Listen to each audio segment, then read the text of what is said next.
Hello everyone, welcome to the HardReset channel, and today I'm going to show you how to use the 50 megapixel camera mode on the POCO M8.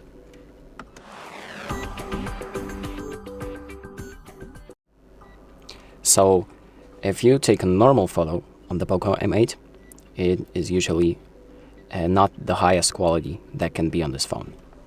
So if we take a photo right here, we can examine it by selecting the photo, pressing on the three dots on the bottom right, and then selecting details.